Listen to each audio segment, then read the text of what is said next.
get right into the Halakha. And this class, and probably the next class, we're really going to learn Halakha, and we're going to actually learn a significant, a scholarly academic paper that a rabbi published. It runs about 10 pages, and we're going to go through it. And that will also expose us to what an academic paper looks like when it's written by a rabbi discussing Halakha. And of course, I'll be translating everything from Hebrew. And at the same time, we'll be going back to the basic principles of the Halakha. We're learning the so-called honeypot, or the use of that kind of lure in wartime for national security, and whether it can be done to save lives. So first, before we do that, let's take a quick refresher on that list I created for you of last time, just the basic principles of the Halakha. Let's just bring this person in. Okay, let's see, we share. So let's first refresh our memories from last class. And these are the Halakhic principles that we'll be studying.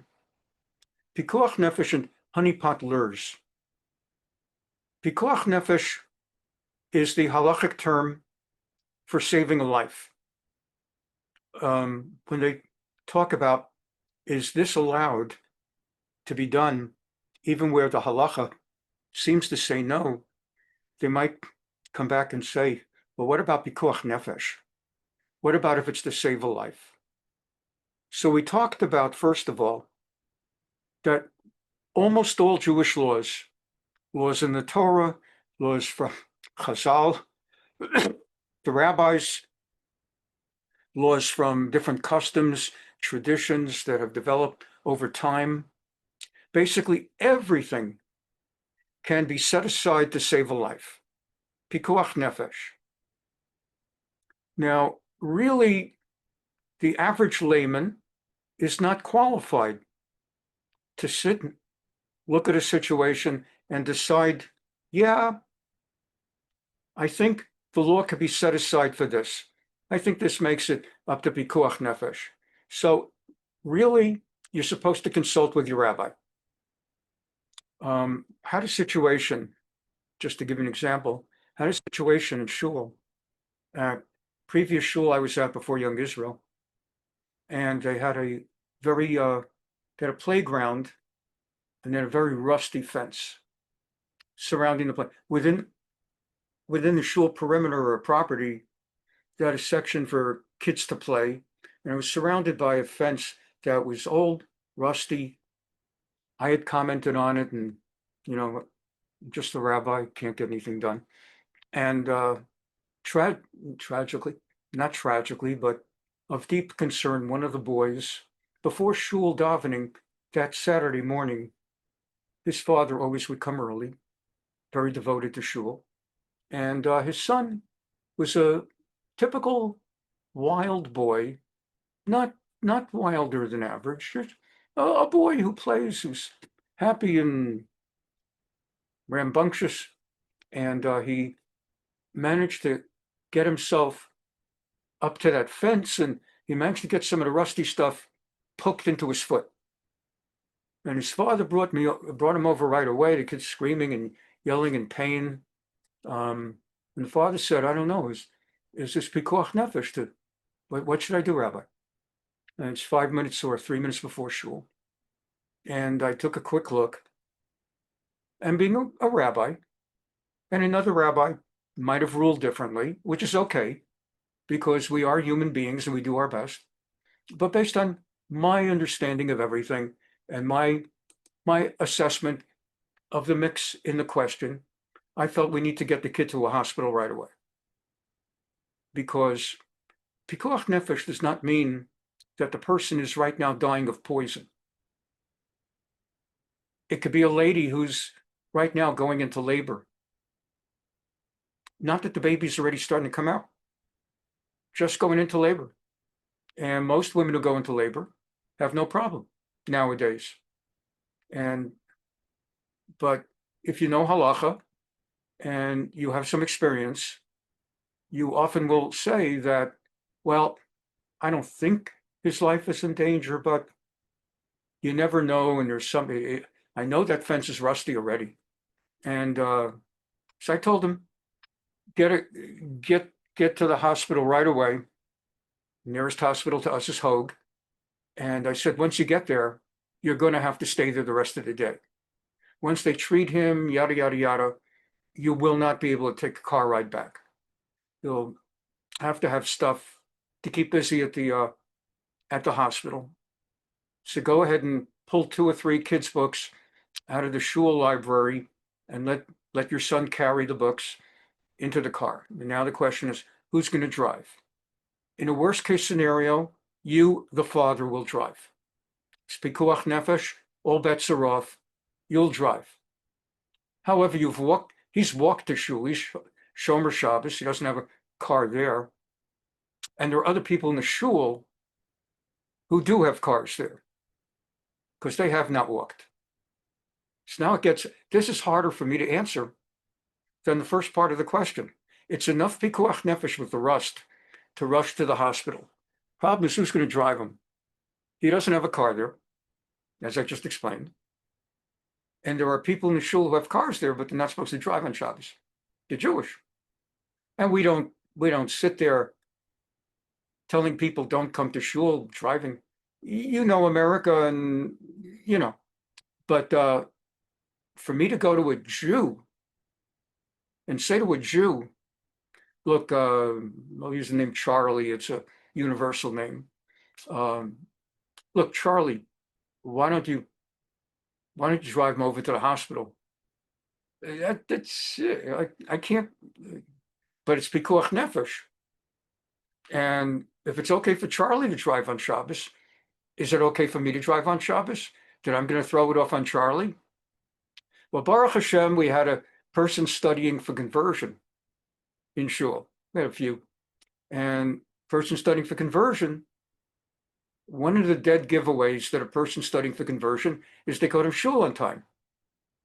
As soon as somebody shows up at 9 o'clock at shul for 9 o'clock davening, you know it's one of 2 things. Either he's studying for conversion, or he's a guy who got an invitation to a bar mitzvah. This week, there'll be a bar mitzvah, and, doors open at 9 a.m. And the guy get the invitation. They show up at 9 a.m. And the Jews, they come at 9:30, whatever. So either it'll be a guy so there happened to be a fellow studying for conversion. And I told him, go and drive. I explained the situation, and he's allowed to drive. It's no issue. Now, only with that, it's got to be done sensitively so that he doesn't feel he's being treated second class and the rabbi is basically looking down on him because he's studying for conversion. So you got to explain all the nuances, and you don't have time because the rust is permeating. But that's part of what a rabbi has to do. And that's how that's dealt with. So there are 3 kinds of laws we learned last week for which we may not allow Pikuach Nefesh to override in and of itself. But there's even a learned rabbi. And I don't mean the most learned. I mean, even someone like me, you've been a rabbi 40 years, you learn stuff. A rabbi with some learning begins to know some of the nuances, even in the 3 areas where we do not violate the law, namely avodah zarah, idolatry, or worshiping a false religion. You're not allowed to say, well, I'll do that to save a life. The crusader is there with the sword, or the inquisitor, and says, either you change and you accept the religion of Jesus and Catholicism, or we're going to execute you. You're not allowed to give up the religion. You're not allowed to give up Judaism to save your life. That's one of the 3, avodah zarah. And then the second one is giluy arayot. You're not allowed to do it for sexual reasons, for reasons that would entail someone forcing you to violate sexual laws of Judaism, the kind that are in the Torah. In the famous chapter 18 of Leviticus, Perikid Chet of Sefer Vayikra, the end of Acharei Mot, where we which we read on Shabbos on Yom Kippur at Mincha. So, and thirdly, murder, shvichut damim. You're not allowed to kill somebody in order to save your life. Your blood is not any redder than the other one's blood. So if someone says to you, they catch you in a compromised position and they say they're going to expose it or they'll kill, unless you execute this person, you're not allowed to do that. You're not allowed to kill someone else. Okay. So we've already learned this basic set of principles. We're just refreshing from last week as we move forward. The three, I use the term inviolable sins, yehareg ve'al yavor, namely, not allowed to violate idolatry, avodah zarah, murder, shvichut damim, and sexual giluy arayot. So that brings us to the honeypot. We did this last week. We're doing it quickly here. So clearly, if you send someone to make himself or herself sexually available and to engage sexually, that's giluy arayot, that's one of the three you're not allowed to do, no matter what. So how could it be that there ever would be permission to, like the Mossad or in ancient biblical times, for Yael or for Esther to have had sexual relations with a non-Jew? And we're assuming you know all about Yael and Esther by now. So, and this is what I mean when I say that a rabbi with some experience will know that on the one hand, you're never allowed to compromise these three. And on the other hand, but there are certain areas where maybe compromise, maybe. So first we look, what kind of saving a life, Pikuach Nefesh, are we talking about? Are we saying that we're sending a person, male or female at this moment, to save one life, or to save many people, Rov Yehudim, a lot of Jews, or to save the entirety of the Jewish people, Klal Yisrael? And obviously, there's the greatest possibility of a lenient rabbinic opinion saying that it will be permitted is if the purpose is to save the entire Jewish people, or at least the entire Jewish people in Israel. And then when we say many Jews, Rov Yehudim, how many is many?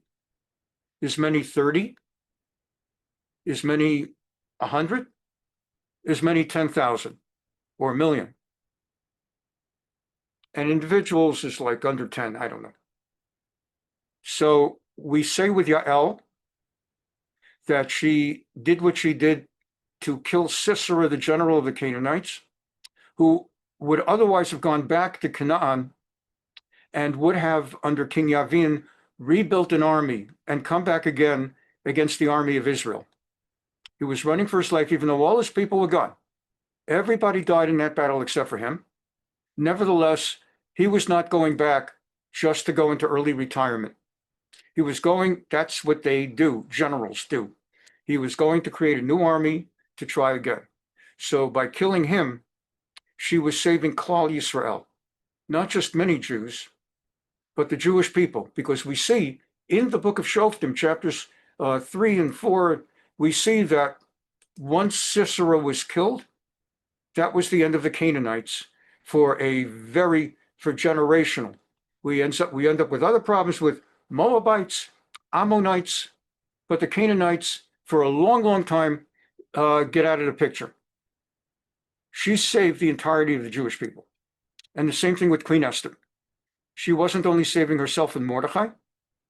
She wasn't only saving a bunch of Jews, let's say, living in the capital city of Shushan, but she was the queen of 127 provinces. Haman had the royal decree to kill all Jews in the empire of 127 provinces. And what she did saved the Jews of 127 provinces and was a generational saving of the entirety of the Jewish people. And so we say she was permitted in retrospect. In both those cases, they did not consult with a rabbi or a religious authority first. In the case of Esther, she had no choice anyway.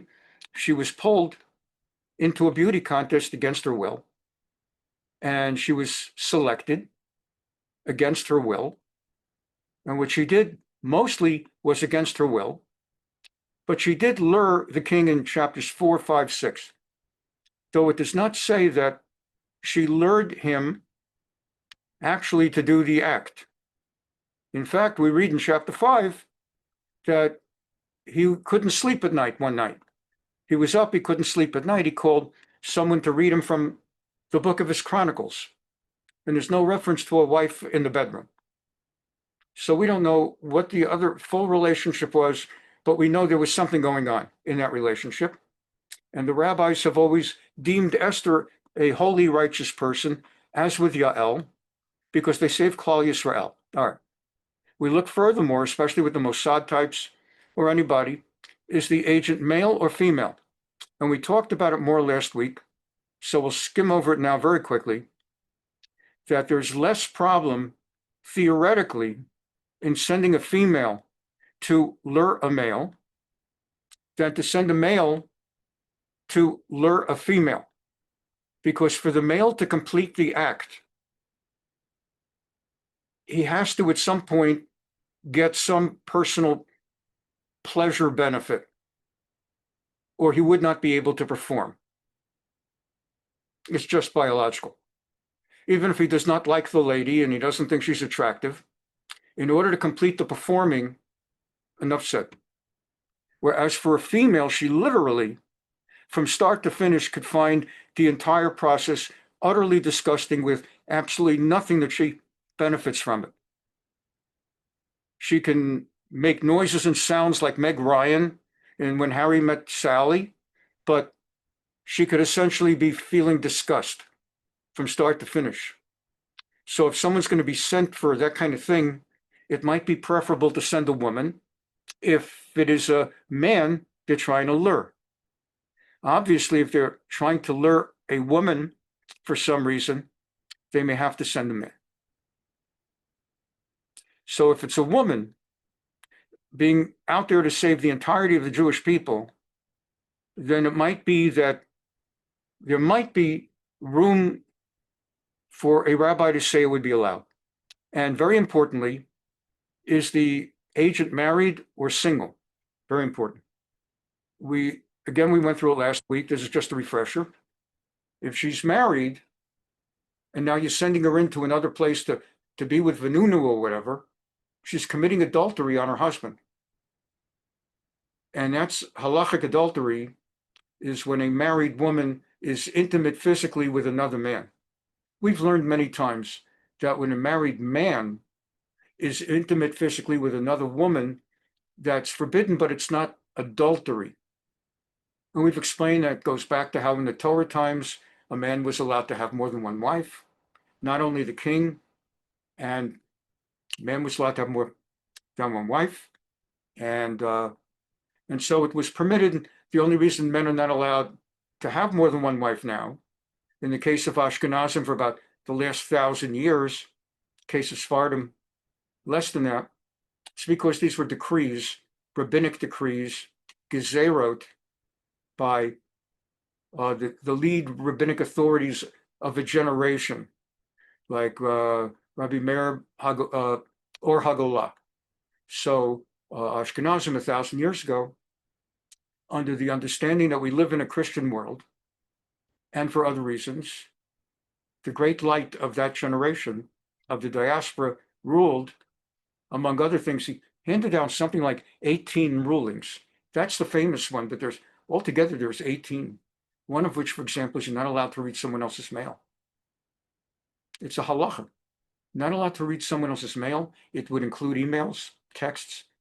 It's because of Gezerah de Rabbi Meir.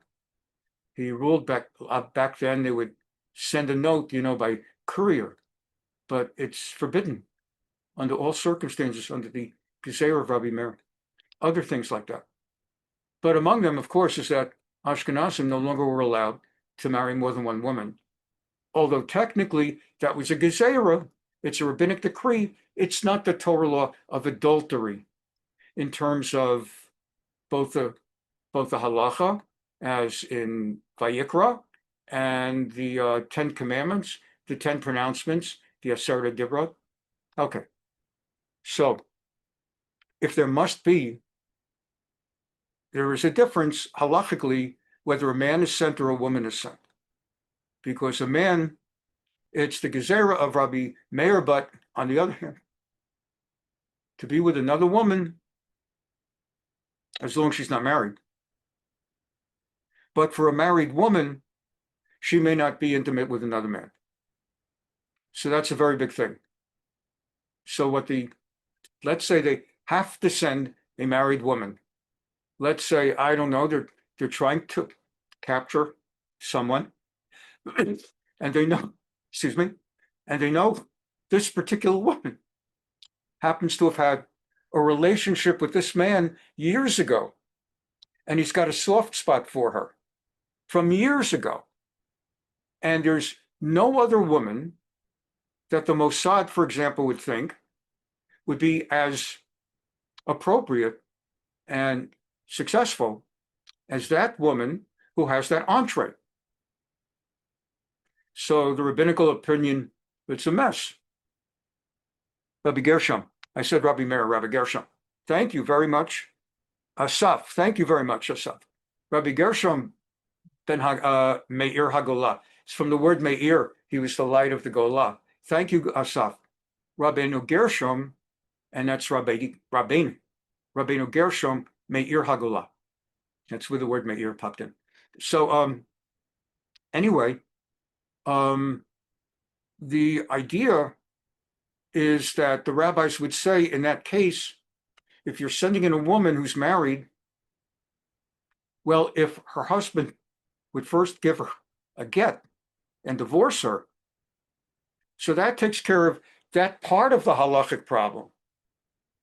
If she's going to be saving Klal Yisrael, the entire Jewish people, and all the things we're talking about, so if she's divorced, that takes care of that. Brings you back to David and Bathsheba, when Uriah HaChitti gave a bill of divorce to Bathsheba. But the only problem is when it comes to high-stakes spying and the Mossad, that's its own problem. To go and tell a guy, for the wife to go and tell a guy, I need a get from you, and he's got a good marriage. Well, why? Do we have a problem in our marriage? No, it's just, I need a get. Don't ask so many questions. Just give me a get, and in 2 months we'll get married again. So it's not so easy and then he starts asking questions. She's going to explain it to him. Now you already have a leak in the security. So you have that. So that's where we left off last week. And we're going to go through the Halakhic paper. But for those of you that did not see it last week, I've pulled another little clip or two, around about 7-8 minutes, of Mordechai Vanunu. And from there, we'll go forward straight into the Halakhic paper by a Rabbi Schwartz. It's a really wonderful paper. It's a little different from what we've done. In the past, I learned some Gemara with you, some Rambam with you, but to take a 8-10 page paper and study it together, it'll take a little longer, but I think it's going to be very interesting. Anyway, and last week we saw the story of how the Mossad sent a lady into Europe, and she drew him from England into Italy to take a vacation, and they were waiting for him. Mossad was waiting for him in the Italy hotel room, and they smuggled him into Israel, put him on trial, etc. So let's learn the Halakha now. Harav Avihud Schwartz, Rabbi Avihud Schwartz, he's teaching a series of classes on all sorts of things, and this is his 60th class. Hatzalat Klal Yisrael, saving the entirety of the Jewish people. Gidrei Pikuach Nefesh, the boundaries of which we are allowed to save lives. Bifa'ulot rigul v'sikul, in cases of actions of spying and sabotage. B'zahut b'duya, under false identity. Okay. Hilchot Pikuach Nefesh, shebahen asaknu bahar chava b'shnatayim shechofu aleinu l'tova. We have been studying, he says, the laws of saving lives in cases where you would think it's forbidden to do it, since it contrasts a Torah law. But we've been studying this subject, when you're allowed to override Jewish law to save lives. We've been studying it for the last 2 years. And it's mevusasot al hahanacha hapshuta v'ha'ikronit shelafia pikuach nefesh tochek kol yisurim shebatorah. And our understanding is, foundationally, that to save a life, that overrides everything else in the Torah. B'mashma'ut arayot v'harayonit shel halakha. And the ethical implications of this law, osaknu b'harchava b'shiurei hapticha. We have dealt with this in great detail. So we've seen that hukdeshu le'pe'ulot shonot shemutarot b'Shabbat, that there are certain things that even on Shabbat you're allowed to do, uva moed on a Yom Tov, l'shem Pikuach Nefesh, to save a life. Ach ki yadua, however, as it's also known, Chazal, our sages, our chachamim, chachamenu zichronan levracha, our blessed sages of old, hitilu siyag chashuv al halakha, established an exception within this halakha that says you can violate anything to save a life. Kach mivuar b'makor hasugya b'perek hashmini b'mesechet Yoma. And this is explained in chapter 8 of the tractate Yoma, and I'm usually not going to go to the sources that he cites for time reasons. The sources are very interesting, and he quotes them. So I won't necessarily take you to the source. He quotes Yoma Pebet Amid Aleph, tractate Yoma, page 82a, folio, She'ein lecha davar she'omed b'fnei Pikuach Nefesh. There is no thing that is more important than saving lives, chutz me avodah zarah, except for idolatry. You may not compromise that to save a life. The giluy arayot, and sexual immorality, and specifically, as I said, the things that would be like adultery, like major league sexual immorality, ushfichut damim, and murder, spilling blood. Sakanat chayim matira le'echol b'yom kippurim. So in other words, if a person's in danger, his life, her life, and needs to eat on Yom Kippur, eat on Yom Kippur. L'chalel et Shabbat, v'la'avor al kol ha'isurim. If a person needs to violate any and all other laws like Shabbat, you have to get in a car and drive someone to a hospital, it's okay.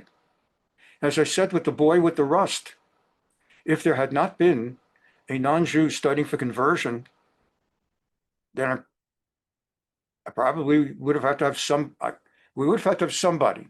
In those days, they did not have Uber, and that would have been another issue, who's got a telephone to call Uber. But anything could be violated to save a life, except for those three. Novad, Shalosha Avirot Achamurot, except for those severe laws. Legabehen, Nikba'ah Halakha, She'hareg V'al Yavor. With regard to those three, there's the rule of that a person should accept death rather than transgress. The Adam Nidrash Limsoret Nafsho, and a person is required to give up his life. Ulahakrivet Chayav, to sacrifice his life. Kedei Shalo La'avor Alehen, so that he does not transgress any of those three. Ella, however, Shebesafrut Halachatit Ledoroteha, nevertheless, in Halakhic literature, over the generations, Nish'alu she'elot gam b'techumim ela, questions have been asked of rabbis, even in these areas of these three, Dahainu, ha'im yitachnu mekarim shebahem yoter lavor al achat min averot chamurot, in which it's been asked of rabbis that, despite the rule, might there be some area where there's such an exception that a person can violate the inviolable kedei lahatzilot nefesh, in order to save a life. And by the way, this is the way I'll be teaching the class for today and next week. We have done this with like a Rambam. I said earlier, we've done it with a Rambam. We do it Tuesday nights with Malbim and Ralbag. We do it with Gemaras, but I've never done like a whole long paper. I'll come down occasionally to talk to you face to face if I think there's something for more expansion. But I really want to show you the depth of the analysis, and it's the equivalent of a scholarly professional paper in a professional journal. Like when someone applies to be a professor at a university and they've got to show their publications. So rabbis do not have to show their publications. Maybe they do to get certain rare positions that would require that level, but usually a rabbi doesn't have to publish a parish. Nevertheless, scholars like to publish. It's the reason I publish articles. It's that you feel you have something to say that not everybody knows. And in your lifetime, you were blessed to derive this knowledge and you want to share it. And so you publish it. And there are many publications that come out monthly, like Techumin, and they publish scholarly papers. There's something called Chakira that comes out of Flatbush, Brooklyn. Amazing quality papers, like 5 or 10 papers every month. And Rabbinical Council of America has a journal called Tradition. And there are other journals like that, scholarly journals. So I wanted to keep going with this. Here we go. So he's analyzed, and this is also what I was saying. Oh, you know what? I want to also say this. So I'll put my face on a screen. This is why a rabbi should be consulted. Because people don't know. A lot of people, especially in Orthodoxy, think they know. It's like with Reform. They don't know. They don't think they know. And they don't care that they don't know. Conservative, they don't know. They think they know. And they don't care that much whether they know. In Orthodoxy, you run into people of the whole rigmarole, including people who don't know, think they know, and actually hand down rulings. Friday nights, for many years, Rebbetzin Ellen Zichron Levrach and I would have a Friday night table of 10 to 15 wonderful people, came for Shabbat dinner, our Friday evening dinner group.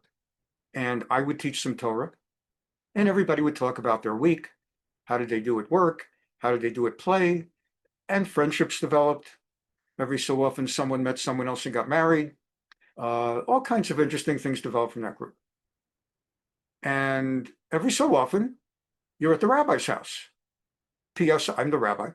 And someone would ask a question. You're there for 2 hours, give or take. And we're talking about anything and everything. And amid a conversation, sometimes we'd say, Rav Fisher, what do you think? Is that allowed, not allowed? Or just, Rav Fisher, I'll ask somebody, so how was your week?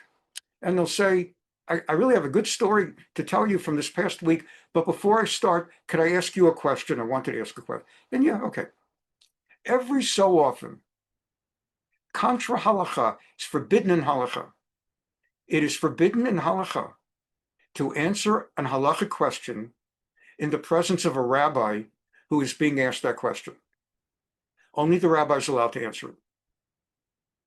If I'm in a room with another rabbi and the two of us are schmoozing, someone comes and asks him a question, I'm not allowed to answer that. That's a halakha. I'm not allowed to answer that question. It's actually a big sin. Go figure. You're not allowed to answer, but you would have people at the table, very sweet, usually the one-time visitors. There were the regulars, and anybody in town would be invited for Friday night dinner. Join us. We're already having 15 people. There's enough kugel for you too. So we would have somebody, and they would offer their answers. 80 to 90% of the time, they'd be wrong. And many people would be embarrassed and wouldn't say that person did the wrong thing by even answering. And then I would file it in my mind so as not to embarrass the person And I just filed in my mind later in the evening, maybe 10, 15 minutes from now, we'll get to some other subject. I'll find an opening to come back to that question and give the correct answer. Or I'll pull the questioner aside at the end of dinner and I'll give the correct answer. But this is an important thing. So on this kind of subject, some people would know, like if you would say, is it allowed to send that woman to get the nunu? And you're at a table of 15 people and there's a rabbi there, but you're there, I don't mean you, but some other, and they'll say, no, it's not allowed. There are three kinds of laws that are not allowed. One is giluy, arayot, forbidden sexual, whatever. And no, it's forbidden. And it's not so simple. Like you think you know the answer. Again, I don't mean you people here, but a person thinks he or she knows the answer and doesn't know the answer.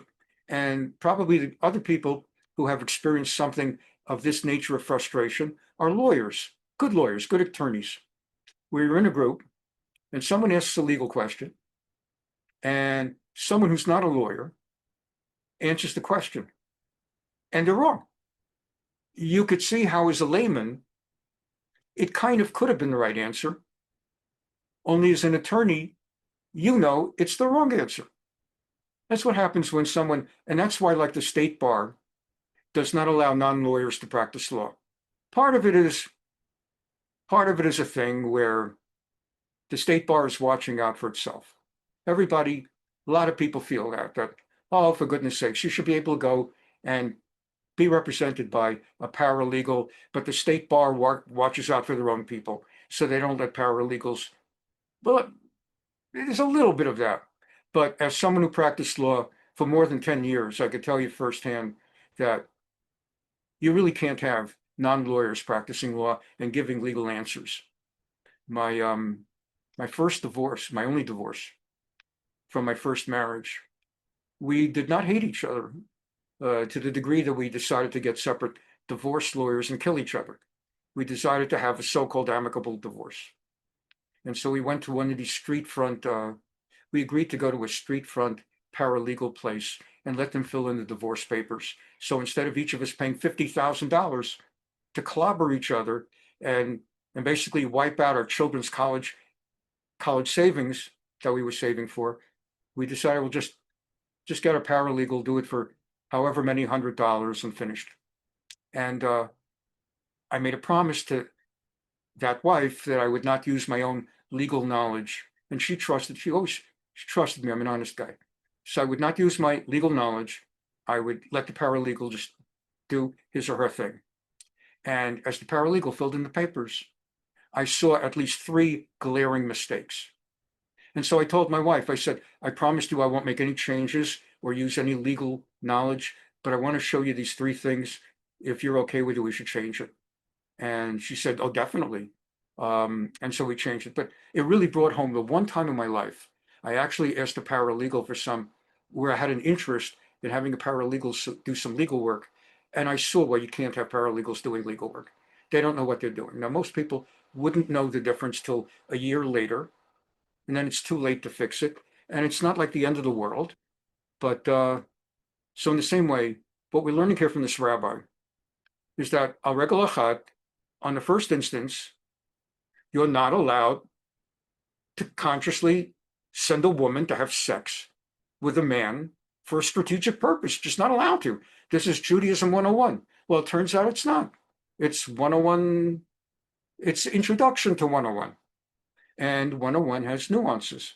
And the more years you've spent learning and that you've spent with other rabbis and have seen how other rabbis arrive at their rulings, the more you begin to learn how to paskin, how to hand down a ruling, and the more you learn where this is above your pay grade, and you have to ask your Rebbe, your posek. I remember, I've in 40 years, I've been in that situation, both sides, where I've seen rabbis greater than I, and how I would ask the Rebbe afterwards, okay, I got your psak, I got your ruling, I'll pass it down to the person who asked me. May I please ask Rebbe how Rebbe came to that conclusion? I've taught you in the past, we talk to the Rav in third person. May I ask Rebbe how Rebbe came to that conclusion? And I'm asking not, God forbid, to question, but as part of my own rabbinic education, to learn how Rebbe got to that conclusion.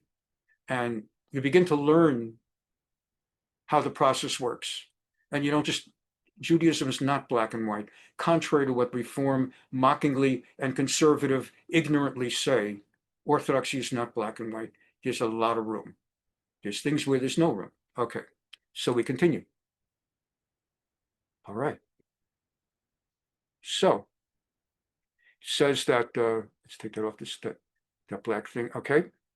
So he says, Ve'ulam kefi shenivakach ledat, ka'asher oskim bepikuach nefesh tzibori uvahatzalat rabim.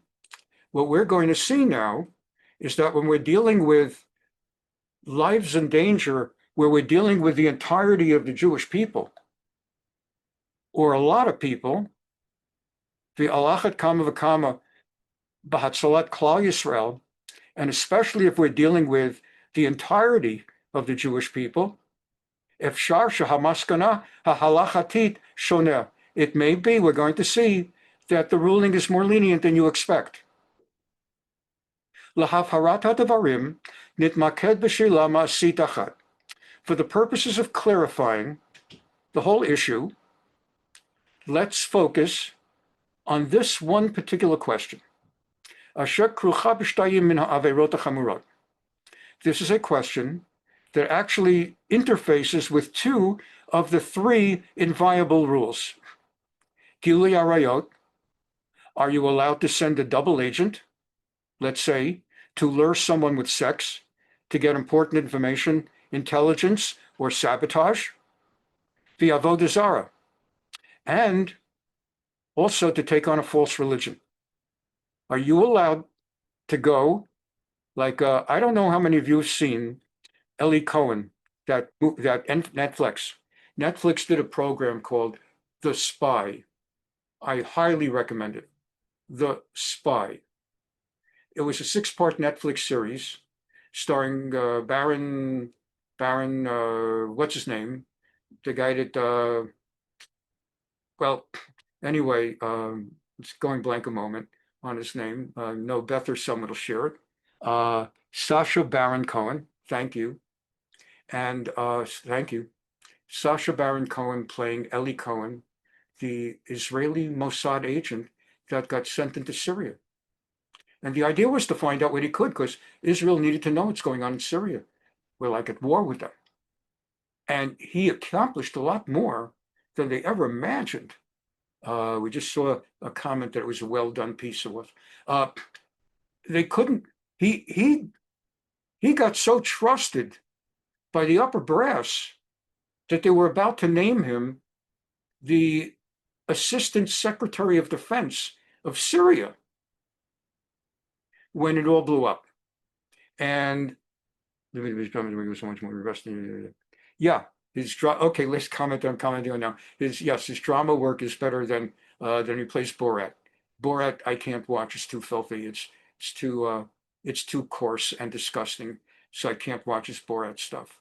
I saw 1 or 2 of the first ones, and I thought it was clever in a way, but then as he got more and more obscene, I had to get away from it. Anyway, getting back to the topic. So that's a perfect example of everything we're learning here. And it's based on a real story, and it's got a lot of real in it. He rose to the point that they were about to name him the Assistant Secretary of Defense of Syria. And although his secret identity blew up, and surprise, he was executed in a public hanging, nevertheless, he was able to get so high up that he gained information on Syrian military positions in the Golan Heights when Syria occupied that area, that in the 1967 Yom Kippur War enabled Israel to take the Golan Heights of Syria. And the fact that Israel got the Golan Heights in the 6-Day War and never has given it up, and by now the United States even recognizes Israeli sovereignty over the Golan Heights, it's because of Eli Cohen.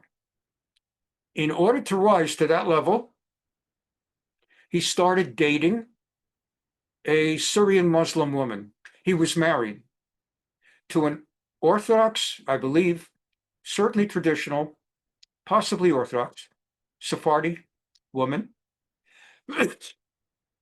And they loved each other very much. It was an extraordinarily loving marriage. He could not tell her why he was getting lost, why he was leaving home for a long time.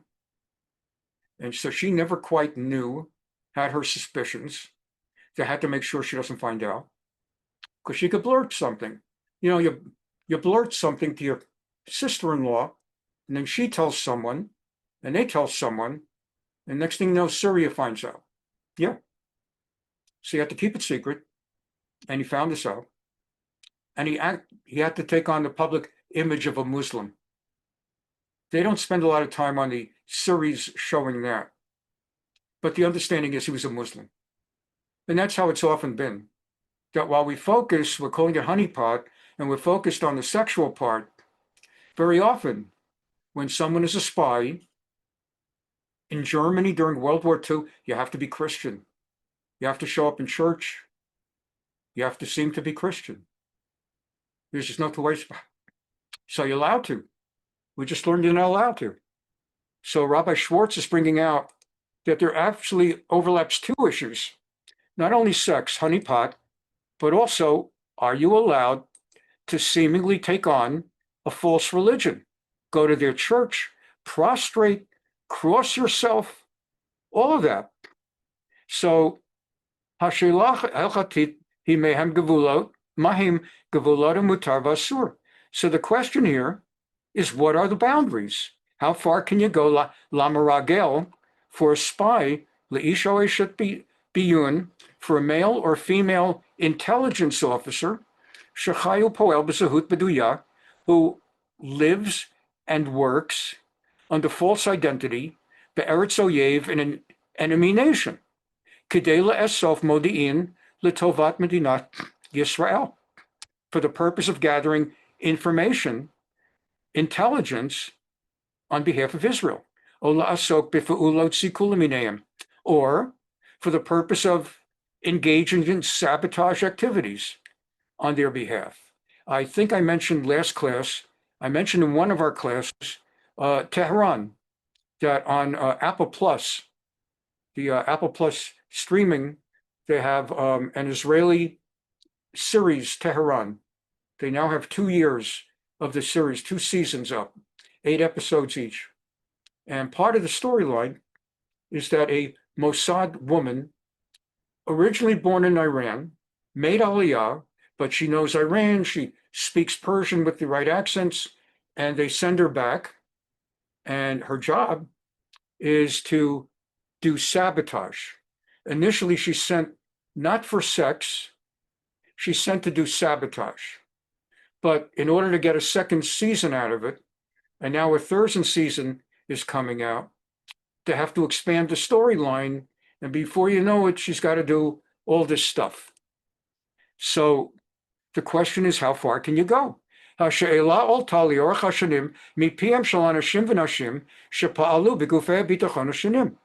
Rabbi Schwartz explains that this question has come up again and again. It's not just Vanunu.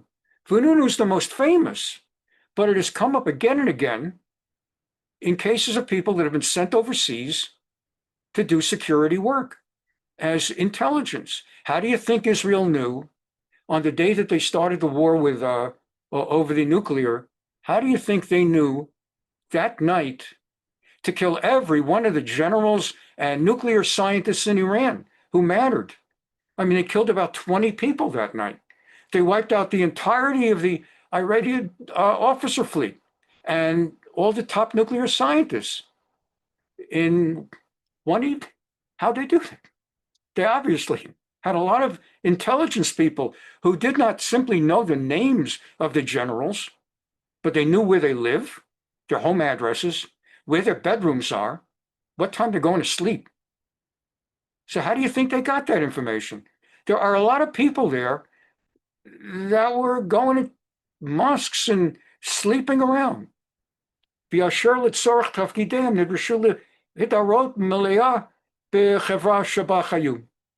in order to accomplish their assignments, They were obligated to merge themselves, integrate themselves completely into the society.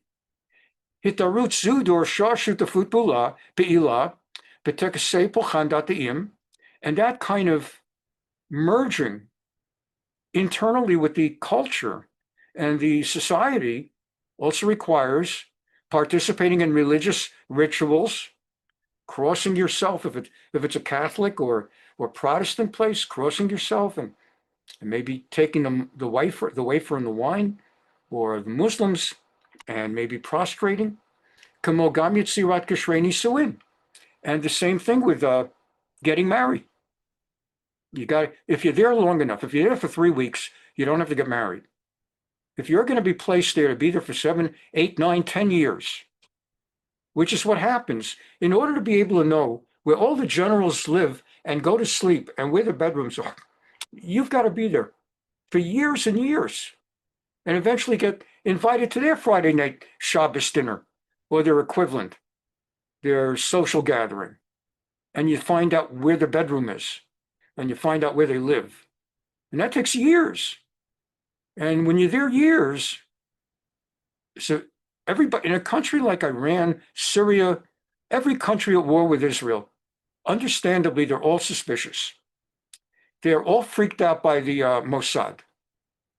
Just in light of all the things Mossad has pulled off, like the walkie-talkies and the telephones, and they're all freaked out. They all can't figure out who and what is Mossad. And they end up hanging a lot of truly innocent people that just say something or look the wrong way, and because they're freaked out, they're paranoid.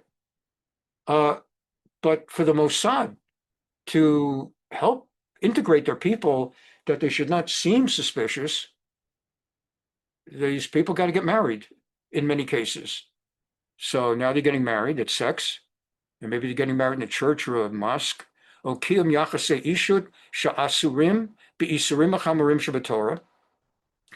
if not to get married, to engage in sexual activity that is among the most severely forbidden in Judaism.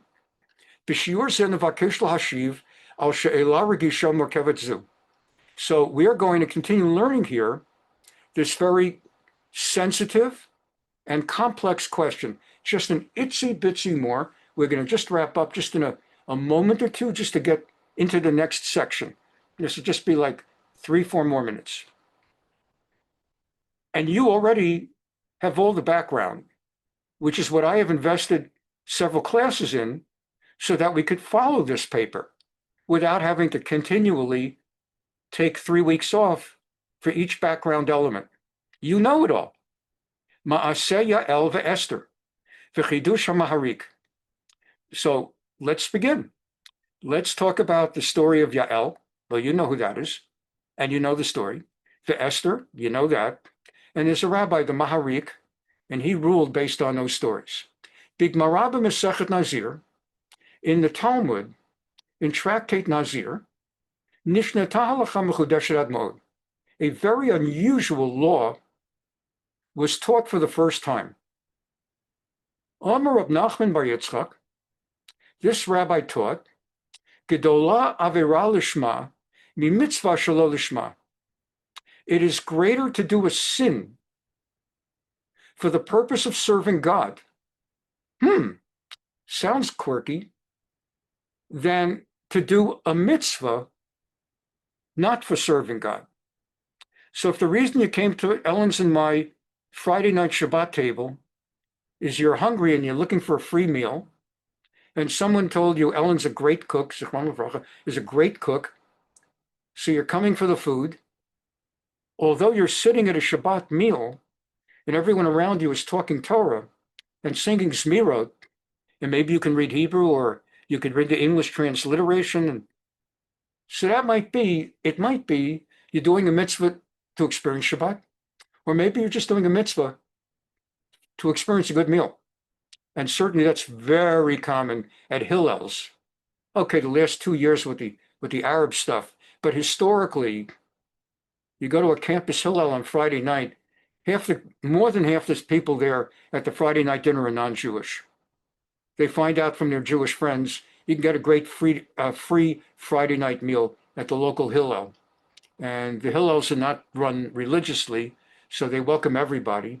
And 2/3 of the people at the Friday night Hillel dinner are non-Jewish. So they're doing a mitzvah shalol lishma. They're participating in Shabbat to have a meal. Rav Nachman Bar Yitzchak said, if you do a sin, but to serve God, that's actually better. Dichtiv tivarach minashim Yael eshet chaver hakeni minashim ba'al tivorach. It says in the story of Yael, in the book of Shoftim, chapter 4, it says, after the story that I've taught you a million times, the prophetess Deborah, sings a biblical song. She composes a song of praise of God, and in it she praises Yael. And she says, may Yael, the wife of Chever Hakeni, be more blessed than the women in the tent. And the rabbis explain, who are the women in the tent? Man nashim sheba'ohel. Who are the women in the tent that Devorah the prophetess is saying Yael is even more blessed than they? Sarah, Rivka, Rachel, Leah. That Devorah the prophetess was saying that Yael, for pulling in Sisera and having sex with him so that she could kill him, is more blessed in doing that sin than Sarah, Rivka, Rachel, Leah, Sarah, Rebecca, Rachel, and Leah. And we'll be continuing from that. Again, you know the story and everything like that. You know who we're talking about. And we're going to continue going into the analysis. Like, how did it get there? Like, that's the bottom line. But how did it get there? It's easy to say it, but how could you say that? Sarah, Rebecca, Rachel, and Leah? And here's a woman who did this? How could you say that? So we'll go into that more next time. And we're going to, Venunu is past tense now. It will just give us the foundation of a context in which such things will even come up. Thank you so much for being here, and have a wonderful Shabbat. And we look forward to seeing many of you on Sunday. Bye-bye.